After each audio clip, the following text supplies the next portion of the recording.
battery power, so I didn't take it.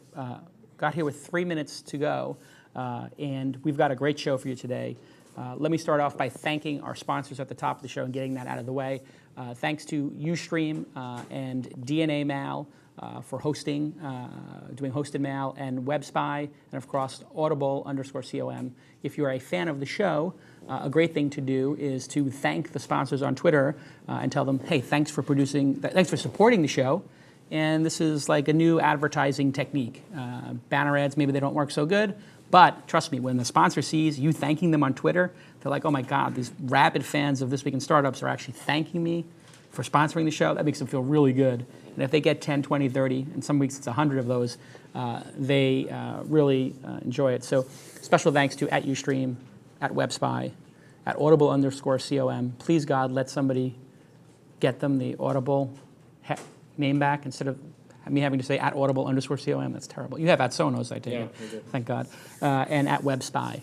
So we have a great guest today. John McFarlane is the CEO and founder of Sonos. Everybody knows Sonos. It is the multi-room music system that you started the company back in 2003, correct? Yeah, probably January of 2003 would be a date you'd pick right. to start. And to start a hardware-specific company, a startup, is the thing that they tell entrepreneurs not to do.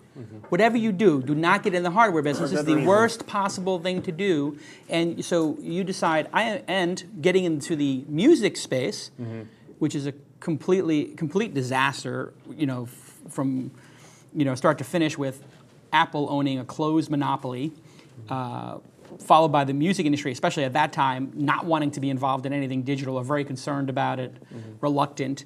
So you decide, I'm going to pick the toughest space to work in, music, with the big incumbents who are not very into the digital thing. And I'm going to do the thing that every VC says, don't do hardware. Why did you start this company and do something so insane at the time? Brain damage would be the best description. Right. Too stupid to know better. Yeah, exactly. I've been there. One time when your production line is stopped because you can't get one part, and you realize that that's good advice.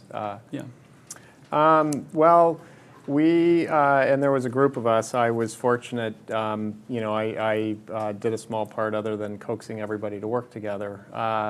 I think everybody else did the work, but we saw a very good opportunity with the confluence of wireless. Music had, with the original Napster, had gone digital for, anybody 10 or more years out of high school or college. That's all they knew.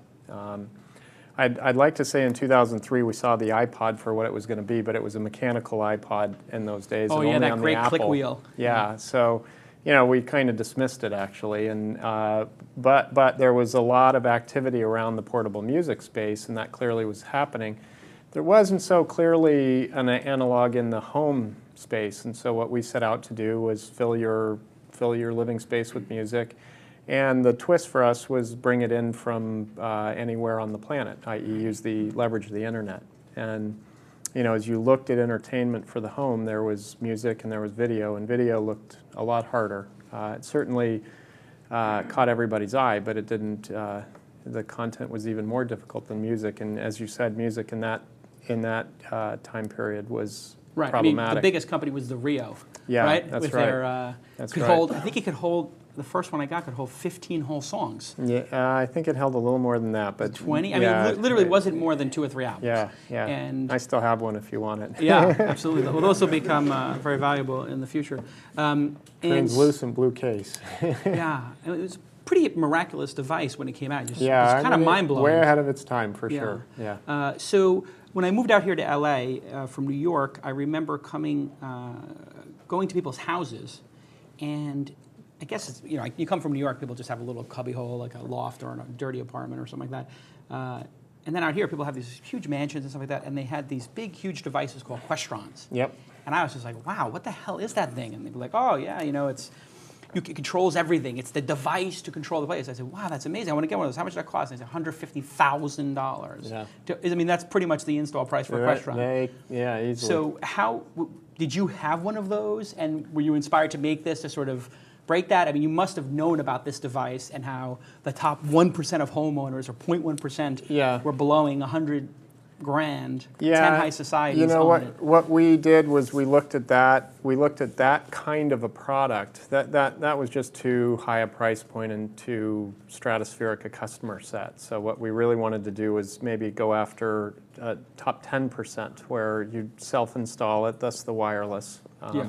And today about 90% of our systems are self-installed. So that's large. We sit below that segment, if you will. We sit into that segment too because people like, if you're a music fan, there really isn't any better experience than the Sonos.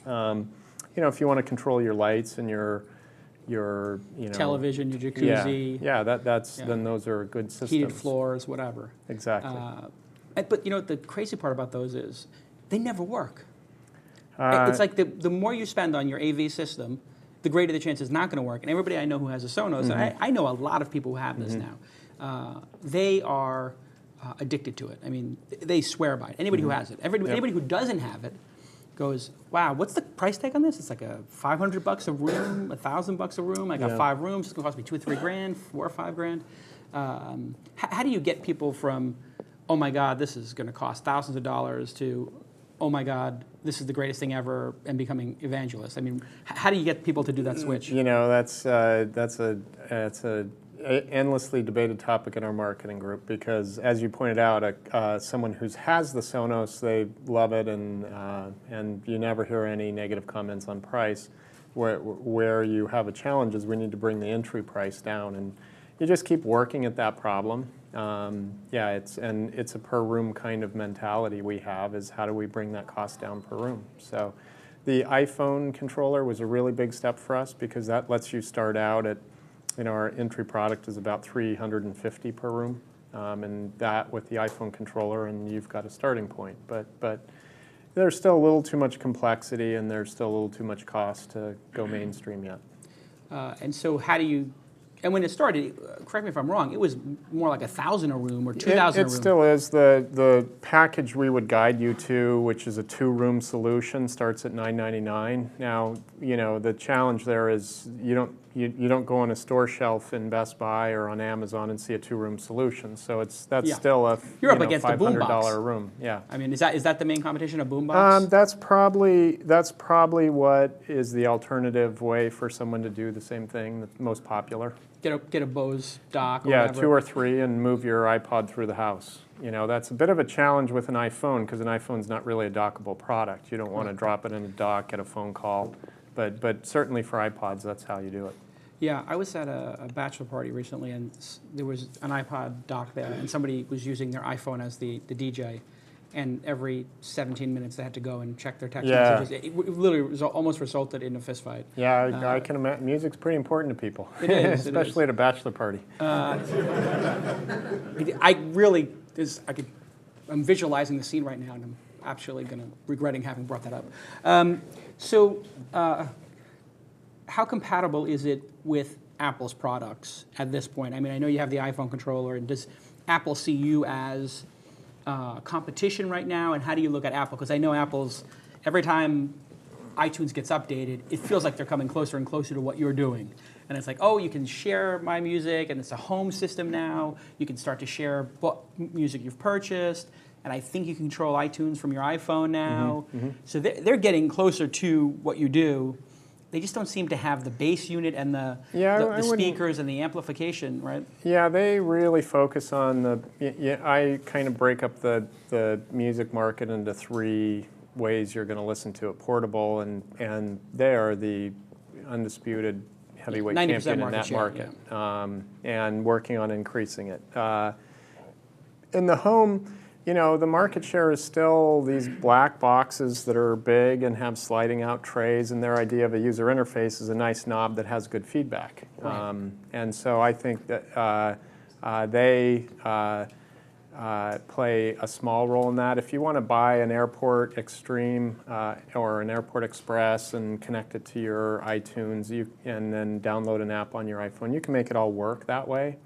But if you love music, there's just nothing like a Sonos from Apple like that. And I don't think they focus on that market at all. I think they make it possible to stream your iTunes, but I don't think They're really aiming for that. Now, maybe someday they will, but they've got big fish to fry right now. Our relationship with Apple's never been better. We're on the employee purchase plan for Apple. Now, any iTunes track you buy, you can play on a Sonos. So DRM or not? Well, no, there is no DRM now. So well, most of them, right? yeah, no, all of them. All you DRM's completely off all you can't iTunes buy a songs? song on iTunes. It's DRM. Really? When did Anywhere in the world. April. Oh, is it April? Yeah. And what happens to all my old ones I bought with DRM? You can upgrade them.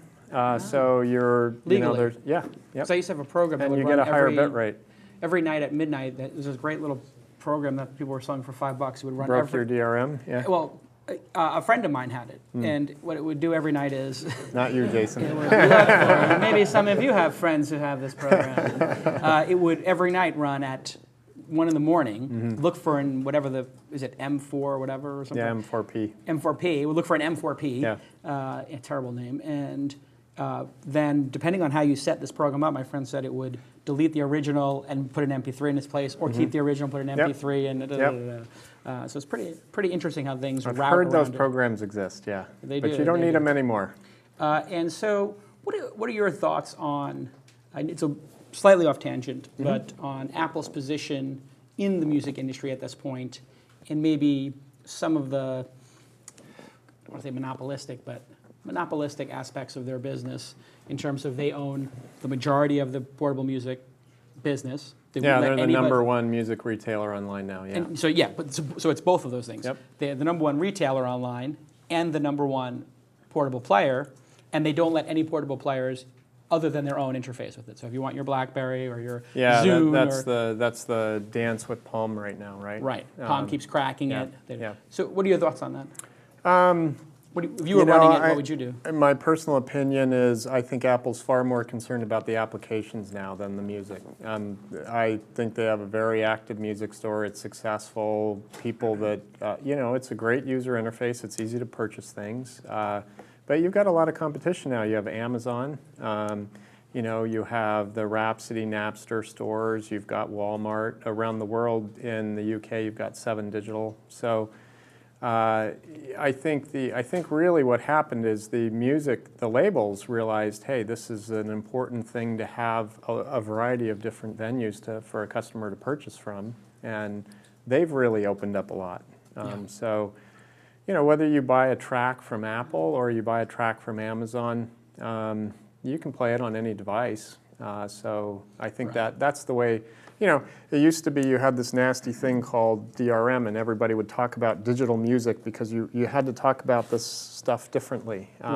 That's all gone now, so it's just music again, and that's how it should be, right? It should have been from the beginning. Yeah.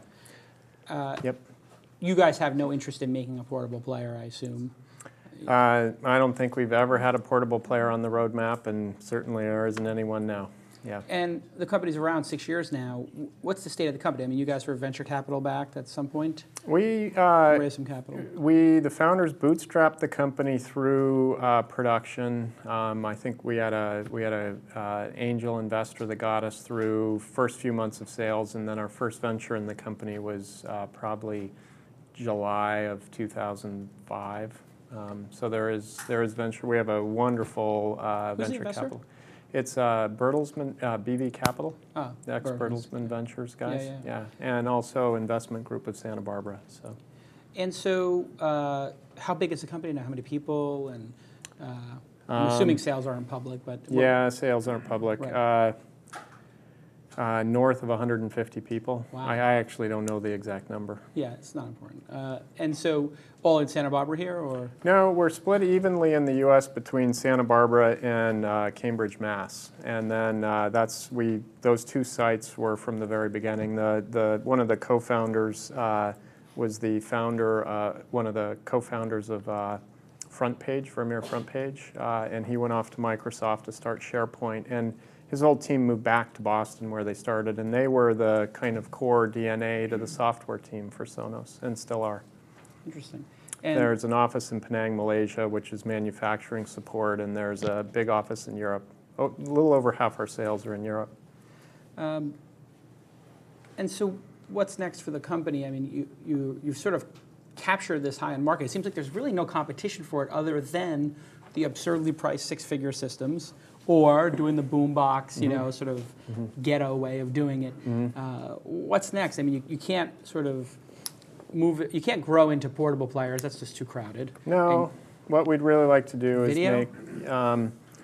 No, I don't think you'll see us go near video. I mean, the mission of the company is fill your living space with music and bring it in from anywhere on the planet. And I think on either of those dimensions, we still have lots of opportunity and lots of work to do. So, you know, if you live in the U.S., you have a pretty good set of online cloud music services from Pandora, who's speaking later. You have Napster, Rhapsody, Last.fm, Sirius now. But, you know, as you go to France, there's one, Deezer. You know, as you go to Australia, nothing. So, you know, so maybe streaming music is a good next step for you guys. Yeah, increasing the content services. And, you know, it's an exciting time, actually, music, because there's more people than ever listening to music, and they're listening to more than ever. And there's an amazing amount of what I call dark music, music that's hidden away in the labels' catalogs or in other places. Like if you know Wolfgang's Vault, you know, it's all the Billy Graham recordings, and it's just an incredible treasure trove of music. No way to get at it. So, you know, that's a big focus for us. You know, we want to find every track ever made and make it available to you in your living room. And so right now you use Rhapsody with your Sonos. You can, yeah. Pandora. Yep. And Last.fm. Yep. So you support all the other streaming services, but you don't have one of your own. No, we do not have one of our own. What do you think is... is... And 25,000 internet radio stations and podcasts and... Yeah, you know, I'm kind of sold. So subscriptions versus buying the music. What do you think will... Right now, obviously, buying music is the dominant paradigm. 5 years from now, subscriptions will be the dominant paradigm, or downloading? What do you think? Yeah, five is always the hard one to call. Yeah, that's right. You know, I think subscriptions... 25, you can answer it easier. Yeah. You know, you have a tough problem in that the peak music buying generation got used to Napster and couldn't buy digital music. So, you know, got out of the habit of... I mean, everybody in college would borrow somebody else's CD and copy it on a tape, or in my age, or, you know, collect it off of Napster or any of the services. But you'd get out of college and you'd buy everything, and so you'd have volumes of CDs or albums or whatever. And that generation got missed, and it's not like the music industry is going to have a you know, if you have 100,000 tracks, we'll give you a one-time discount on that, right? So how do you bring that group back in that has this taste for, you know, just a massive volume of music? Yeah. And the only way I see to do that is subscriptions. But subscriptions have been usability challenges. And so if you make, you know, on a portable player, nobody's really nailed the subscription model yet. There have been a bunch of tries at it, but you get on an airplane and, you know, your music timed out. Well, that sucks. That's not going to work, right? So I think for purchase made a lot of sense because the portable music, a la the iPod, you know, is the largest market. But I think as connected iPods and a la an iTouch or an iPhone happen, and in the home, subscriptions make total sense. In the U.S., I think probably 2/3 of our customers use at least one subscription service. So that tells you how... Wow. Well, I mean, these are also people who are blowing it out with a couple of $1,000 system. Yeah, but you know, music in the home is a social thing. You have a dinner party, you have a know bachelor party, whatever have you. It wasn't my party. But I mean, inevitably someone's going to walk in and say, "Hey, do you have this Radiohead track?" And you're just going to want to play it. Well, the Zune now, I just bought the Zune HD. Yep. Which is a gorgeous device. Yep, it is. And they let you download 2 or 3 songs. What is it? 2 or 3 songs a month if you have the subscription. So you get like subscription music plus a couple of tracks you get to keep. Yeah, it's like the Napster offer. What does a Napster offer? It's $5 a month, and you get, I think, 5 MP3s a month. So it's virtually free, right? You know. Pretty genius. Yeah. So that's really the way it's going to go. I mean, yeah. 5, 10, 25. You know what that is that's getting people into the model, right? Yeah. And you know, you have an interesting service in Europe, Spotify. Sure. They I think have done a nice job with a subscription service, and you know, how does that work exactly? It's $20 a month, you get all you can eat, and you can download a couple or something? Well, it's not offered in the U.S., so Right. it's, I don't know what the translated Great British pound rate is, but I think it's £12 per month. So yeah, 20 bucks, whatever. $20. And yeah, they have a library, and then you can listen to whatever you want, and you can download them. So Wow. you know, it is kind of melding those two models. So all you can eat and all you can download Yeah. for essentially $250 a year, Yep. which if you think about consumption of CDs would be roughly 20 CDs a year or something. Yeah, to that which effect. is, you know, that's a no-brainer for the music for industry. traditional models. Yeah. Well, I think the challenge that I mean, who the bought music 20 CDs a industry- year except for like music nerds? Yeah, I think a lot of people did, and that's the Did it? problem Did they for really? them. Yeah.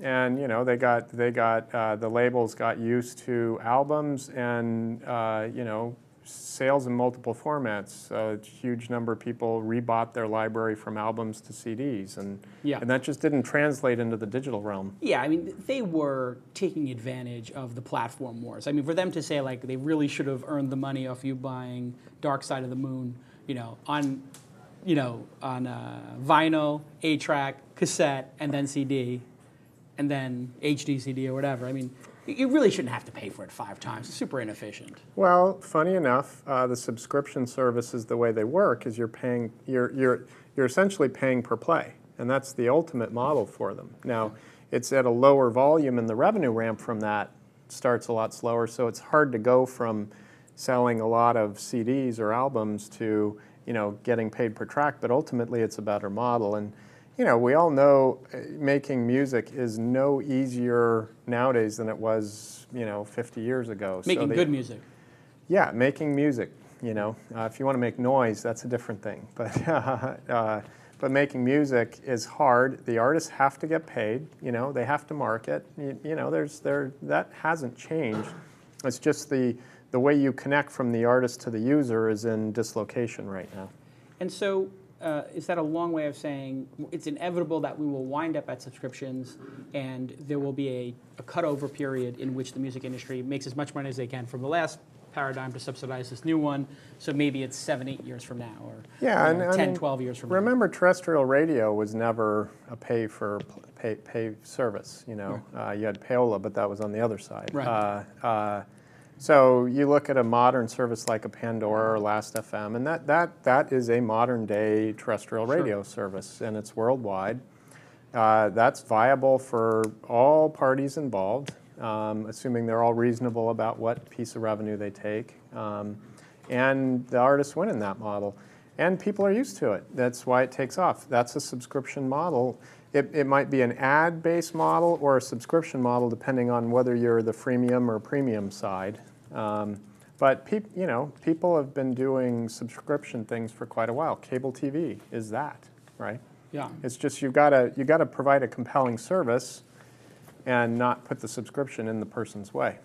Why doesn't or why don't artists do a very simple type of I will email you a song and maybe a little bit of content in an email every week for $1 a week type service? I'm a huge Dylan fan. I own every Dylan album. I own a ridiculous number of bootlegs that I used to pay for down on Bleecker Street, and then wound up getting through tape traders in college, and then now off of the internet. And it's a hassle to go find these things. Yeah. And there's a large number of people who would just say, you know what, make it convenient for me. I would subscribe to Dylan for life. Yeah. And there's probably 3 or 4 artists that I might subscribe to in addition to that, just to get something interesting from them and to sort of keep that relationship going. Why hasn't anybody really done this model yet? Well, you're asking the wrong party to if you're asking the artist to, because the artist is an artist in the end. They're not, that's why there are labels, and that's why there are marketing people, and that's what the value chain has to reconfigure so there are people doing what you're proposing. Because I think I agree with you. Who's doing it now? Is there other people doing it? Well, there are bands doing that. Yeah. Topspin is selling. Topspin, that's Ian's right. company. Yes. Yeah. So somebody actually had mentioned that they're. Yeah, going to it's do that. happening. Yeah. It's just there's a lot of inertia in an old model that is changing. Interesting. And, quite frankly, probably should have started 10 years ago because you've got a lot of people that now, I mean, I've sat down with my children and tried to explain that the food on their table was there because someone paid for something we did, and they needed to pay for the music they were downloading. Right. And it's, that's got to get back into the groove, so. Was the issue with piracy, I mean, the initial issue with piracy was clearly, it just wasn't available digitally. Yeah.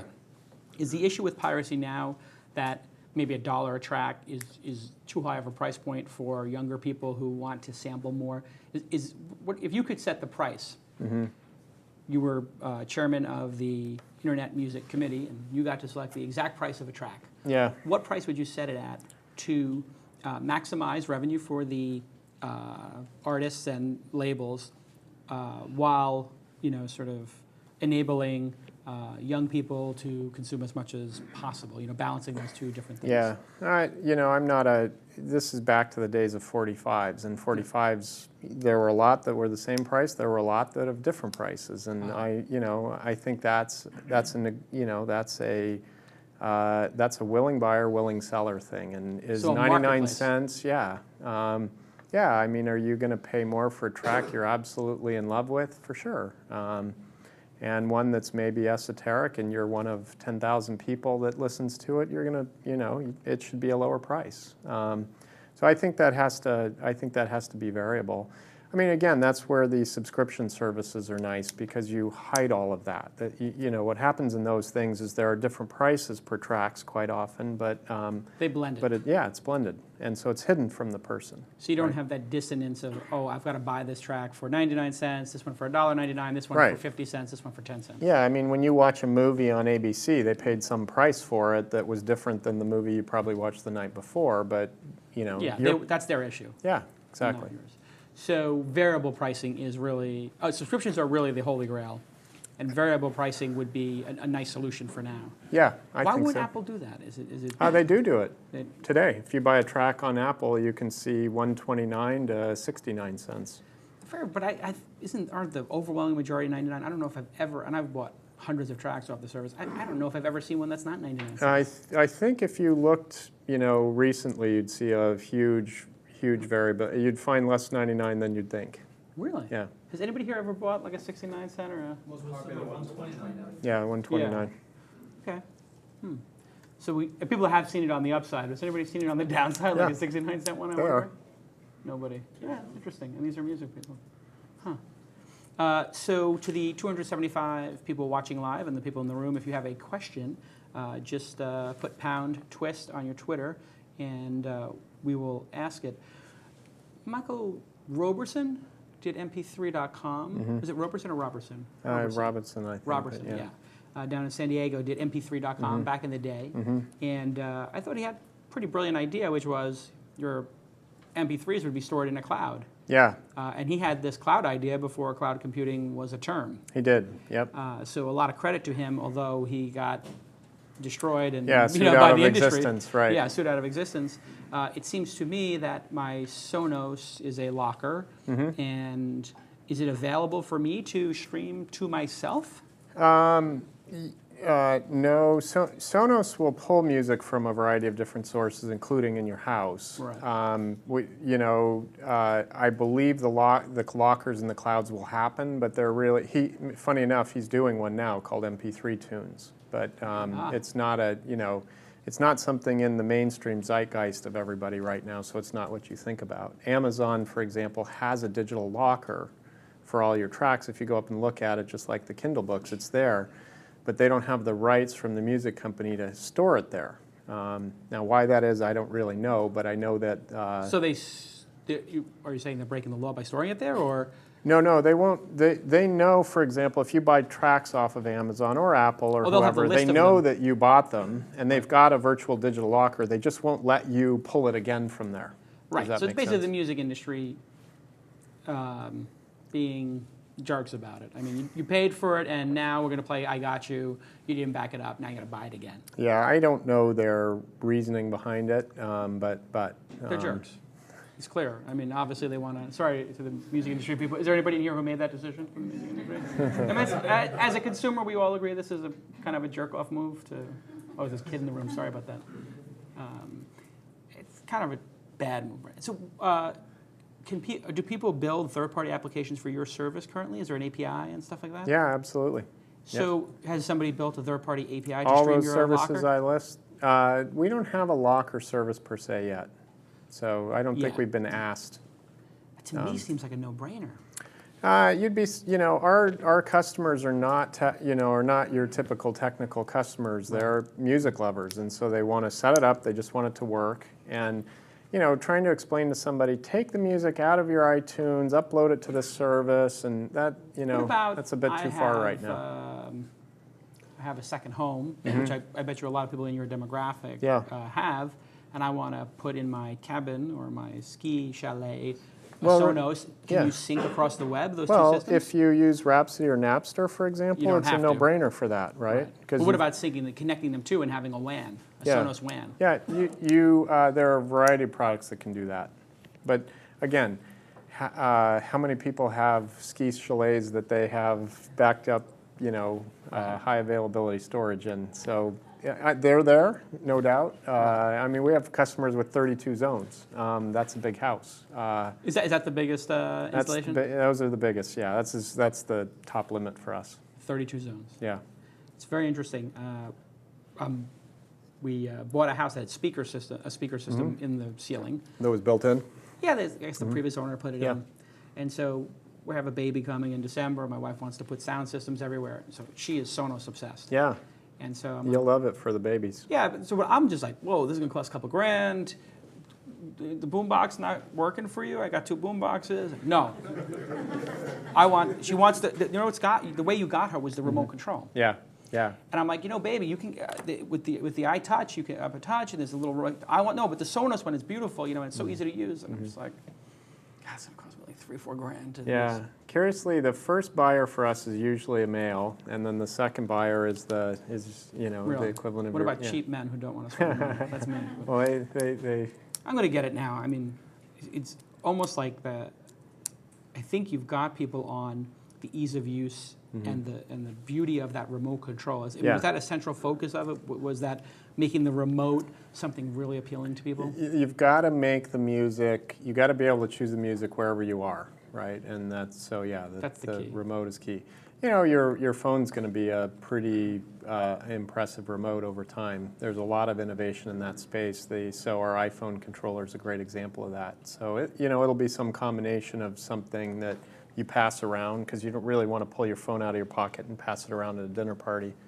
No. And something that, text messages sits in your pocket. Question from the audience from howsthe.com on Twitter asks if you'll have an Android remote anytime soon. We are actively looking at that in BlackBerry. The challenge with Android is it's not Android, it's which platform is it on. So, right. So many different Android phones. Yeah, it's not a homogeneous platform. And one thing we're possessed about is it has to be just a great experience. If it's not a great experience, we're not going to do it. Yeah. Preppin asks on Twitter, how do you address the issue of duplication, i.e. music on my Zune, iPhone, computer, Sonos, etc.? Synchronization is sort of a big problem, right? Yeah, the way we bit that off is we ask you where you put your music and we'll pull it from there. So if you're an iTunes user, we'll pull it out of your iTunes library. You have to tell us where it is. And then you'll store it on the device. Yeah, if you're a Zune user, it'll be sitting in your My Music. No, we don't store it. You don't store it. So we don't have to. Look at that hard drive. Yeah, so we'll index it. So when you pull up the controller and say, hey, I want to listen to the Rolling Stones, Tattoo You, Start Me Up, well then, you'll have seen the album art, you'll see all the names, and then we'll go fetch the file to play it for you. So that computer goes off. So everything's live. Yeah, so those computers go off, then it's off the Sonos system. Yeah, if they go to sleep, that's true. And so if you have 5 laptops in the house, or 5 people in the house, 5 different music collections, you consolidate those into the system and deal with the duplication issue? Yep. Yeah, we won't show you a duplicate, even if there are some. Interesting. Somebody's pointing out here, Jess Rubenfeld, that Spotify is not all you can download. You can cache 3,333, which is essentially... He's absolutely right. There are all sorts of rules around each of these services. I abbreviated them. What about cars and mobile? Is that a place you guys think you would go? I mean, it seems like Ford has something, right, where you can Yeah, I forgot flex. What is it? Fusion? that work with What is it? Microsoft. Sync system. You pull Yeah. into your house, it connects over Wi-Fi and Yeah. synchronizes. Is that Yeah. something you're thinking about, or? We've talked to a couple of the car companies, but it's not. That would be something that we wouldn't really do. They're all hunkering down after a terrible economy. Yeah. And how many different B, things can they put in there, right? I mean, yeah, I mean they're under such attack. The PDA devices are better that you buy than the one in your car. So they've got to really rethink the way they go about things to be more of a platform approach. And I don't think they're there yet. So great. So let's bring Lon on for the news. We do a news segment at the end. Great. So you're willing to talk about just general technology news. Sure. Anybody in the audience have any questions about Sonos, the music industry? There's one. One of the thoughts was with regards to mobile devices and cars and actually having access to the same interface that you have at home when you're Yeah. connected. What about like a technology like Sling Player, like Sling Media, interfacing with that over the 3G network, something along those lines? yeah, it's an area. Portable music and usually in your car are personal experiences, so you're going to have a library that fits your personality, so to say. I mean, you might have a Pandora station or two or something like that in addition, but the music in the home is more of a social experience, and so they're a little different, the requirements around those. So, and then on top of that, you're sitting on an airplane, you're not going to be streaming to that device, so you're going to have a local copy for the portable music solution. I think the automotive solution is interesting. You might want to pull that out of your library in your house, but it's early days on that scale of things, and that's explaining to somebody a lot. I mean, just to explain to somebody how to use Pandora on their iPhone in their car is not a small task. Somebody's asking if you'll be at CES 2010. I mean, you're at CES every year. There's a lot of debate over the value relevance of of CES, yeah, and I'm sure we'll be there, but yeah. I mean, you got to be there. Yeah, if some people there. Oh, I guess the question is, will you have a booth? Yeah, well, CES ironic thing because the consumer electronics peak period is calendar Q4, so and it starts January 5th. And it starts January 5th. So what do you think in introducing a new product there? Right. You're thinking, I missed the window. Yeah. Or all your buyers in the last quarter are buyer's remorse, right? June, July would be good. Yeah, well, that's called IFA in Europe. Yeah. Interesting. IFA. Fascinating. And we actually met back in the day because you started in 2003. We started Weblogs Inc. in 2003. Yep. We started a little blog called Engadget. Yep, and we were huge fans of Engadget, yeah. Yeah, so the writers were obsessed with your products and had them. Yep. And you were actually one of the first 2 or 3 advertisers in the entire Weblogs Inc. network. Yeah, we tried to buy up Engadget at one time, I think. Oh, yes, I know. Thank you for that. Yeah. That looks really good on the books. But it was kind of interesting back in those days. You were pretty brave about actually advertising on blogs. Because at the time, you I don't know if you realize, you were probably one of the first 20 companies to advertise on blogs. Yeah. Who on your team is responsible for that? Yeah, we have a brilliant guy, Thomas Meyer, who really did. He's back in the back corner there. Thomas, looking at his shoes. Thomas did 2 things that were really amazing.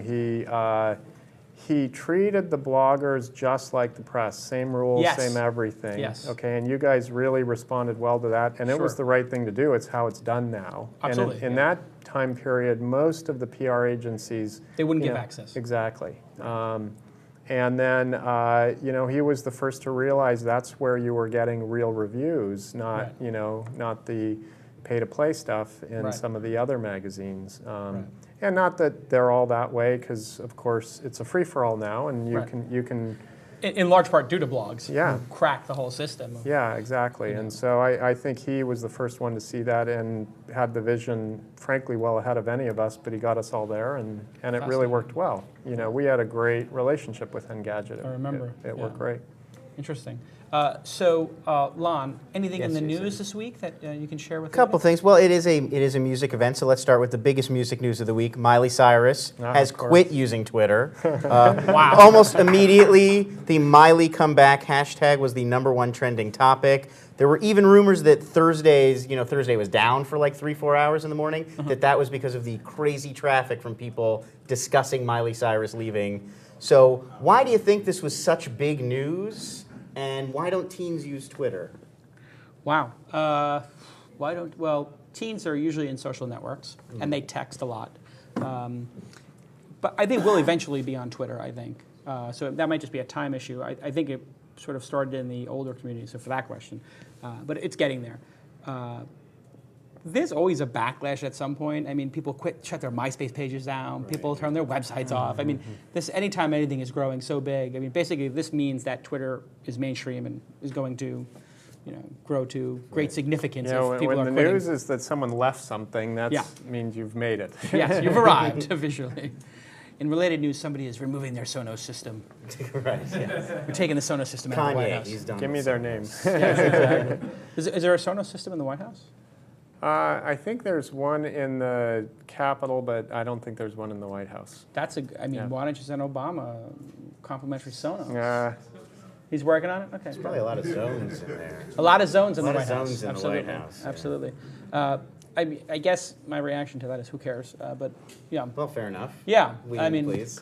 She'll be back. Music. It was hard. She'll be It's hard back. to find a music store. I guarantee she'll be back. I mean, who's gonna? That's like throwing away your mailing list. Like, I mean, at some point she may actually want to communicate to her fans. Like, fair enough. she may have tickets to sell. That's like the old Beanie Babies, you'd get more press for saying you weren't going to make them anymore than... That's true. Yeah. I was going to say, did Miley sell her We're Beanie talking Babies about too? Miley. She was successful. Exactly. Well played.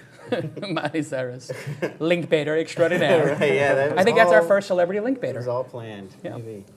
All right, so let's move on to Spiffbox. They are a new social network. Unlike Facebook and some other sites, they're trying to connect you with people you don't already know. They want to help you make new friends, promote yourself to people who aren't familiar with you. The big difference, though, is that they want to pay you money for every action you take on the site. So when you do things like friend new people or chat with them or post things, you get points, and then you can, every time you earn 2,000 points, you can cash them out for $20. And to give you an example, like if I requested you be my friend, I get 10 points. Yeah.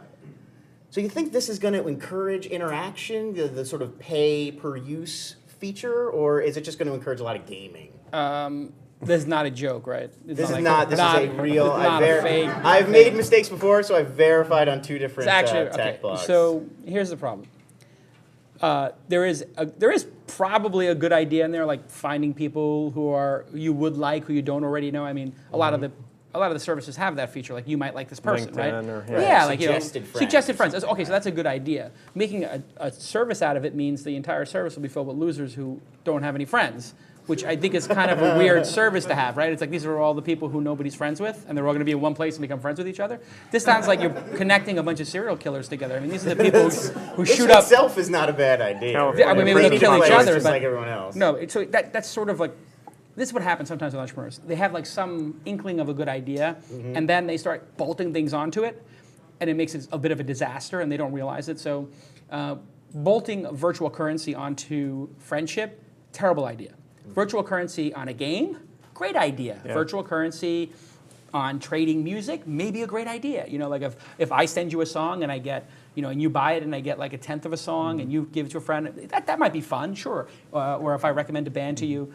There's applications for virtual currency. It's very powerful. Multiple companies in Asia are publicly traded with over $1 billion in virtual currency revenue. Virtual currency is an entirely new category of revenue for the internet. It's sort of a fun way to do subscriptions, and get people involved.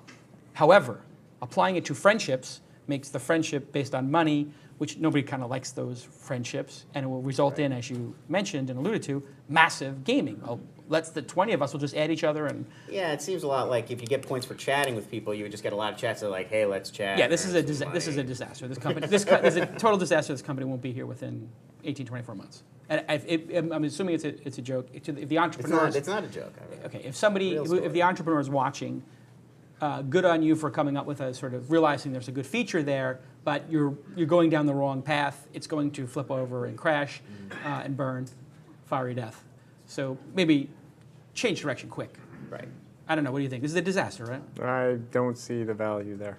Right. So I mean, if we don't see the value, Very there is no diplomatic. value. Very Anybody here psyched to use this service? Okay, great. There you go. Boom. Okay. All right. For the entrepreneur, nobody raised their hands out of 100 people, right? So I mean, if you describe a service and nobody raises their hand, it's either you're so brilliant that you came up with something that nobody on the planet can understand. I mean, if 20% of the people do it, then you might be onto something. That's good, actually. If you said, hey, I'm going to, in 2003, when you described Sonos, if only 10, 20% of the room raises their hand. That's what you want. That's what you don't want. Everybody to raise their hand. Yeah, you don't want everybody to understand it, because that means it's obvious, Right. So you want just enough people that it's not obvious, but not none. None is really dangerous. None is a bad thing. Yeah, none's a bad thing. All right, let's move on to a site I know you do like, StumbleUpon. They're in the middle of a pretty significant reinvention. Yeah.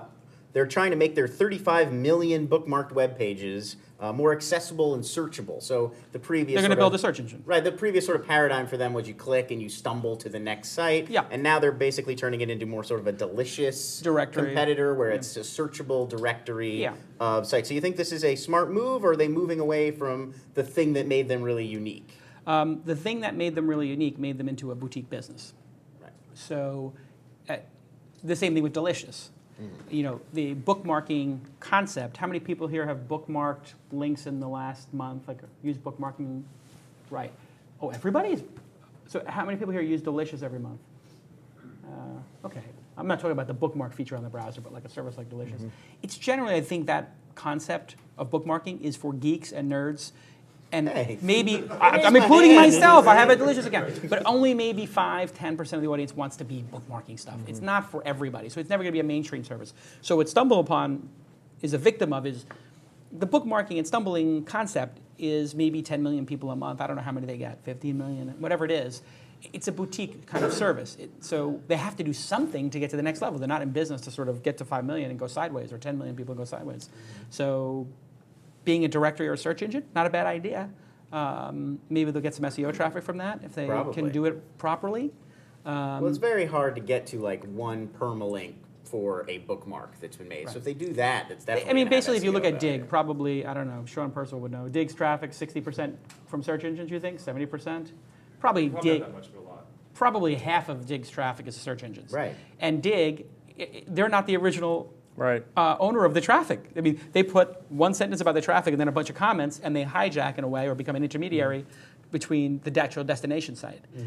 So how many times have you searched for something and the Dig link comes above the actual link? Content. Yeah. All the time. All the time. And so this sort of middleman, intermediary concept, you have to provide a lot of value to in order to for Google and Yahoo to let you get away with it. Dig does, because there's usually 20, 30 good comments.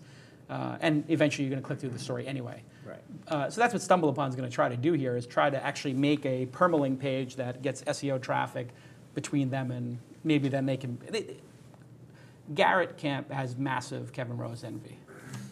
And so do I. I mean, whatever. Kevin Rose is a god. He's got, 50 million people using that service. Is pretty brilliant. But I think StumbleUpon hit its natural ceiling, and now they're going to try to break through it.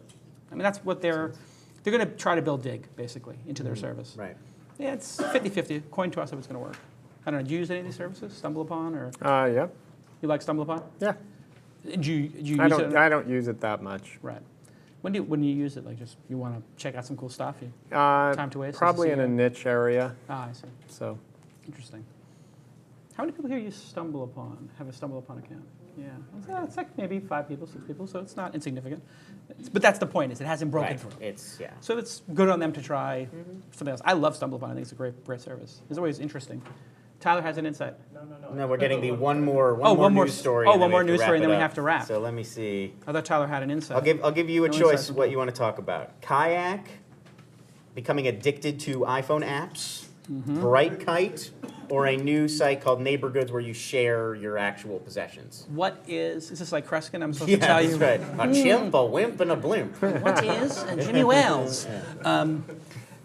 You pick. Me pick. Okay. No, no. Oh, Or you guest. pick. Or, Yes, Here's It's what you got to think. be iPhone Nobody. apps, right? iPhone apps. Addicted to iPhone apps. Yes. USA Today has identified a new syndrome it has titled app abuse. It implies that addiction to iPhone apps and games could become a real addiction that may even impact your health. The article quotes experts from the up-and-coming field of internet addiction recovery. One of them suggests that if you spend 2 hours or more a day engaged with a digital device and you're not working, it's not for your job, you may have app addiction.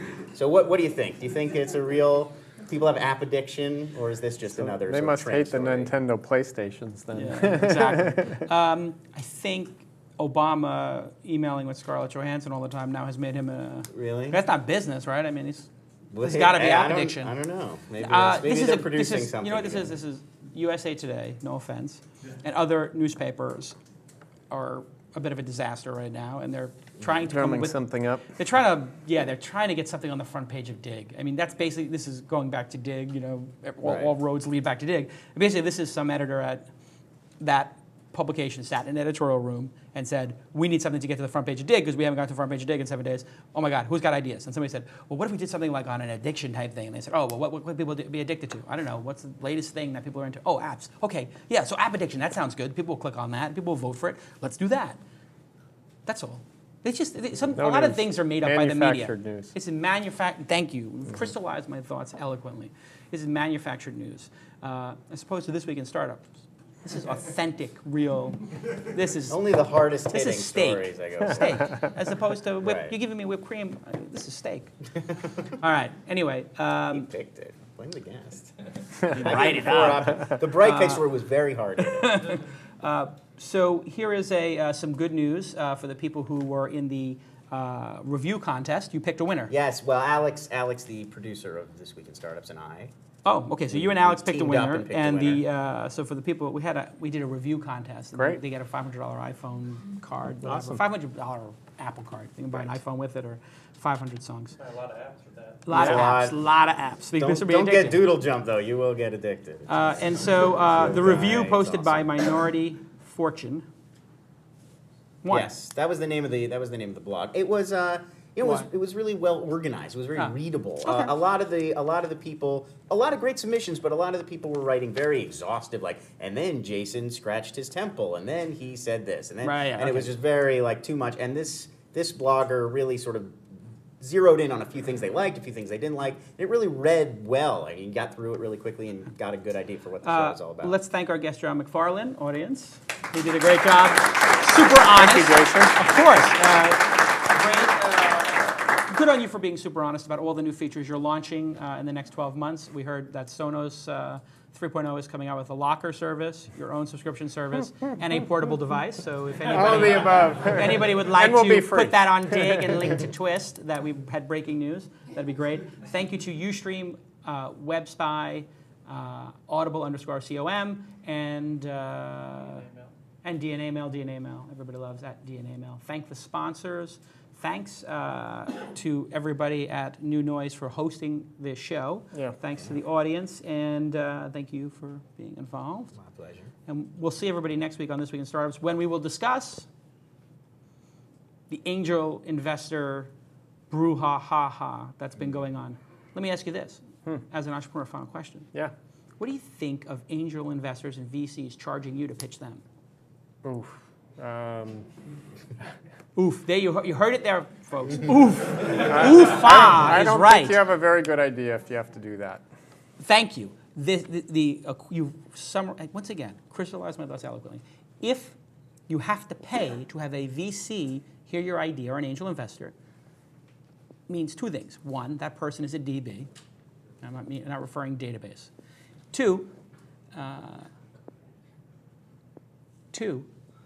you're like one of those people who can't get an audition for a modeling agency, and then you go to one and they say, oh my God, you're the most beautiful person ever after you've been turned down 20 times, just go here for some acting lessons for $3,000 and we're going to do a photo shoot for $1,700. You're being worked.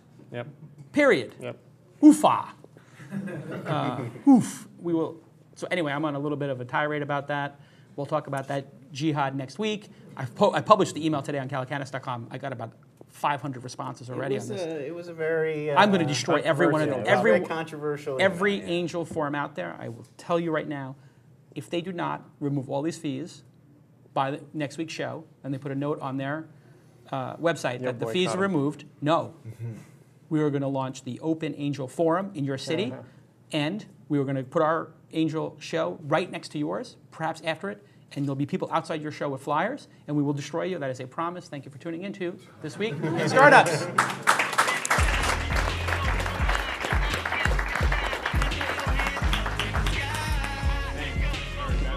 No, Good choice. good. It was a good choice. It was a good choice. Yeah. 300 and